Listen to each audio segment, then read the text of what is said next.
Assalamualaikum warahmatullahi wabarakatuh.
Alhamdulillahil malikil ma'bud wasi'al karim wal jud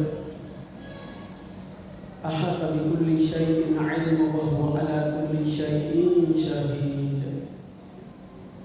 Ahmaduhu la usi sana'an alaihi asyhadu an la ilaha illallah wahdahu la syarika lahu wa asyhadu anna sayyidana wa maulana Muhammadin wa ala alihi wa ashabihi ajma'in, amma ba'd. Fa ya ibadallah, usikum wa iyaya bi taqwallahi wa ta'atihi la'allakum turhamun. Wa alamu anna Allah amarakum bi amrin bada'a fihi bi nafsihi wa sanna bi malaikatihi wa ayyaha bil mu'minina min ibadihi. Fa qala ta'ala fi kitabihil karim, a'udzu billahi minasy syaithanir rajim. Bismillahirrahmanirrahim. Ya ayyuhalladzina amanu taqullaha haqqa tuqatih wa la tamutunna illa wa antum muslimun. Wa qala aidan la in syakartum la azidannakum wala in kafartum inna adzabi lasyadid ila akhir ayat. Ma'asyiral muslimin, jamaah Jumat yang dimuliakan oleh Allah Subhanahu wa taala. Puji syukur hanya kepada Allah kita panjatkan. Salawat dan taslim tercurah kepada baginda Nabi kita Rasulullah Muhammad sallallahu alaihi wasallam la nabiyya ba'da. Jamaah Jumat rahimakumullah, setiap orang kepingin dalam hidupnya mendapatkan apa yang dikatakan keberkahan. Setiap gerak langkah setiap hamba, ujung-ujungnya yang kita harapkan adalah bagaimana Allah memberkati setiap gerakan dan perbuatan baik kita. Karena itu di Jumat yang berbahagia ini, tema yang akan saya angkat, kiat hidup berkah. Apa saja yang dikategorikan sesuatu yang sangat diberkahi oleh Allah Subhanahu wa taala dalam hidup kita. Yang pertama, ketika kita mengikrarkan rezeki itu datangnya dari Allah Subhanahu wa taala, lalu kenapa kita tidak mencarinya?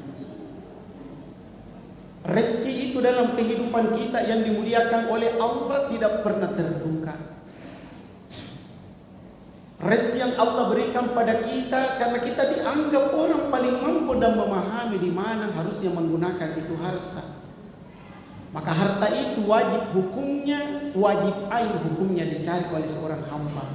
Talabul halali wajibun ala kulli muslimin.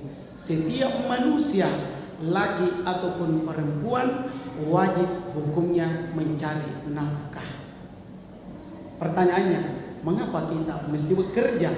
Jawabannya, karena kita hidup di kehidupan ini adalah seorang musafir yang melakukan perjalanan panjang yang cukup melelahkan. Di dalam perjalanan itu ada mesti yang kita lakukan. Apa yang mesti kita lakukan adalah perjalanan menuju apa yang telah kita cita-citakan, karena dunia ini tempatnya kita meninggal dan akhirat adalah tempatnya kita hidup. Itulah cita-cita terakhir seorang hamba. Kembali, mengapa kita mesti bekerja? Karena ada anak, ada istri. Mengapa kita mesti bekerja? Karena beribadah saja butuh materi. Baju, songkok, pakaian, celana, sarung, semuanya ada dihasilkan dari uang untuk membelinya. Semakin engkau menggunakan dengan sebaik-baiknya apa yang Allah berikan kepada kita, lalu kita pakai beribadah, maka disitulah nikmatnya hidup. Maka disitulah keberkahan dari hasil kerja kita diberkahi oleh Allah. Bahkan ada yang luar biasa yang dimuliakan oleh Allah. Orang yang telah diberikan rezeki oleh Allah, dia memahami, la in syakartum la azidannakum wa la in kafartum inna adzabi lasyadid.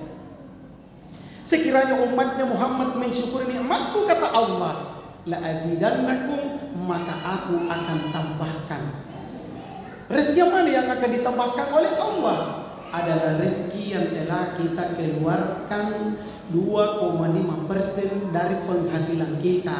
Apakah itu harian, pekanan, bulanan, atau tahunan yang dimuliakan oleh Allah Subhanahu wa taala. Untuk apa? Agar sisa-sisa harta ditumbuh kembangkan lewat keberkahan Allah Subhanahu wa taala. Makanya dalam hadis qudsi sangat dijelaskan oleh Allah sebagaimana firman-Nya, "Anfiq unfiq alaika." Sedekahmu, infakmu, sumbanganmu, pertolonganmu, bantuanmu, hartamu secara syariat berkurang, tapi apa kata Allah? Pasti aku akan menggantikannya. Lalu bagaimana Allah menggantikan apa yang telah kita keluarkan? Jalannya ada banyak. Harta yang tersisa akan ditumbuh kembangkan lalu diberikan oleh Allah kepada kita untuk dinikmati dalam hidup dengan keluarga. Ada orang diberikan oleh Allah keberkahan lewat dipanjangkan umurnya, kesehatan lahir dan batin. Ini yang dimuliakan oleh Allah Subhanahu wa taala. Jamaah Jumat rahimahullah. Kemudian kedua yang dimuliakan oleh Allah, ketika kita berikrar kematian pasti adanya. Lalu kenapa tidak ada persiapan? Semua orang tahu kita di dunia ini pasti akan mati. Semua orang tahu bahwa di akhirat kelak adalah perjalanan panjang yang sangat luar biasa dijanjikan oleh Allah. Lalu kenapa kita tidak menjadi orang yang dermawan dalam hidup? Kullu nafsin za'iqatul maut. Tiap-tiap yang hidup pasti akan mati. Ketika kita mati tidak akan membawa harta, pangkat, jabatan dan kedudukan. Yang menemani kita hanyalah kain kafan. Yang menemani kita adalah hasil perbuatan baik kita. Itulah amal. Karena itu sebanyak mungkinlah kita berbuat kebaikan dalam kehidupan ini. Walikulli ummatin ajalun fa idza jaa ajaluhum la yasta'khiruna sa'atan wa la yastaqdimun. Tiap-tiap kamu telah diberikan ajal oleh Allah, tidak bisa dimajukan, tidak bisa dimundurkan. Kalau waktunya mati, kita pasti akan mati. Kalau belum waktunya mati, maka kita tidak akan mati. Yang jadi pertanyaan, apakah setelah kita mati selesai persoalan? Inilah pertanyaan buat kita. Jamaah Jumat rahimahullah. Kemudian yang ketiga yang dimuliakan oleh Allah Subhanahu wa taala, ketika kita berikrar bahwa dalam kehidupan kita yang dimuliakan oleh Allah, apa yang mesti kita lakukan, bahwa harta itu adalah miliknya. Lalu kemana harus kita belanjakan? Ingat Pak, harta yang kita miliki dalam kehidupan kita, kalau bukan dia yang meninggalkan kita, maka kita lah yang akan meninggalkannya.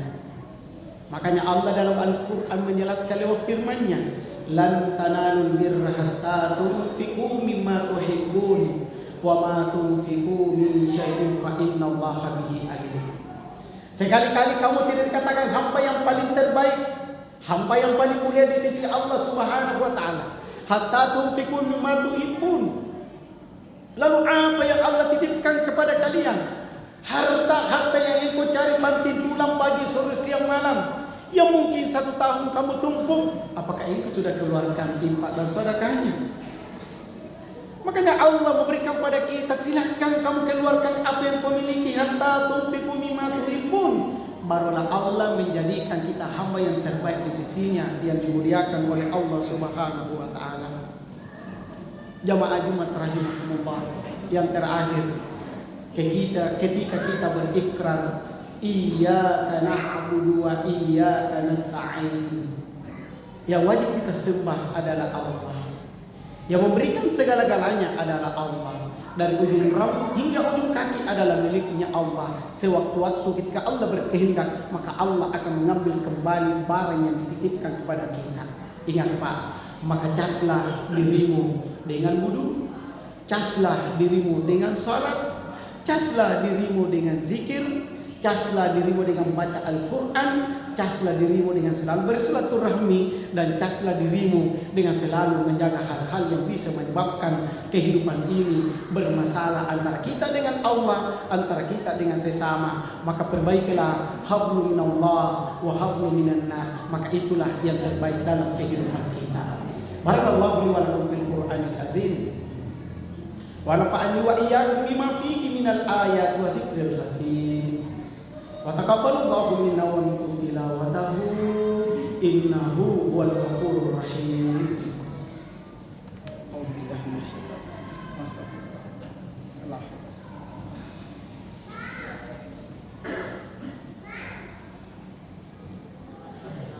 Alhamdulillah. Alhamdulillahilladzi arsala rasulahu bil huda wa dinil haqqi liyudhhirahu 'ala dini kullihi wa kafa billahi shahida. Asyhadu an la ilaha illallah wahdahu la syarika lah wa asyhadu anna sayyidana wa maulana Muhammadin wa ala alihi wa ashabihi ajma'in, amma ba'd.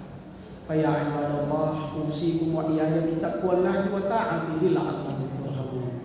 Wa 'alamu anna Allah amarakum bi amrin bada'a fihi bi nafsihi wa sanami malaikatihi wa ayyaha bil mu'minina min ibadihi. Faqala ta'ala fi kitabihil karim, a'udzu billahi minasyaitonir rajim. Bismillahirrahmanirrahim. Innallaha wa malaikatahu yusholluna 'alan nabiy ya ayyuhalladzina amanu shallu 'alaihi wa sallimu taslima. Allahumma shalli ala sayyidina Muhammadin wa ala alihi wa ashabihi ajma'in wa ala tabi'in wa tabi'it tabi'in wa man tabi'ahum bi ihsan ila yaumiddin warhamna ma'ahum ya arhamar rahimin. Bapak-bapak, saudara-saudaraku, mari kita menundukkan kepala sembari berdoa di musim penghujan ini. Semoga Allah menjauhkan kita dari segala penyakit-penyakit yang bisa menyebabkan kurangnya gerakan dalam perbuatan kebaikan kita dalam hidup. Kita doakan para pengurus masjid Baitul Mu'minin, semoga insya Allah memberikan kesehatan lahir batin untuk memberikan kepada kita pelayanan terbaik. Para pemerintah, para pejabat diberikan oleh Allah amanah untuk menjalankan untuk kebaikan kita bersama. Mari kita berdoa. Allahumma ighfir lil muslimina wal muslimat wal mu'minina wal mu'minat al ahya'i minhum wal amwat, innaka sami'un karimun mujibu da'wat wa ya qadil hajat. Allahumma rabbana zalamna anfusana wa in lam taghfir lana wa tarhamna lanakunanna minal khasirin. Allahumma yassir umurana wa taqabbal du'a'ana waqtim bisolihati amalana. Allahumma nawwir qulubana bit taufiq wal hidayah waj'al syirka wal qarat. Rabbana atina fid dunya hasanah wa fil akhirati hasanah wa qina adzabannar. Ibadallah, innallaha ya'muru bil adli wal ihsani wa ita'i dzil qurba wa yanha 'anil fahsya'i wal munkar wal baghi ya'idukum la'allakum tadhakkarun. Fasqul mas'alun min fadli wal zikru akbar wallahu ya'lamu ma tasna'un. Aqimis shalah.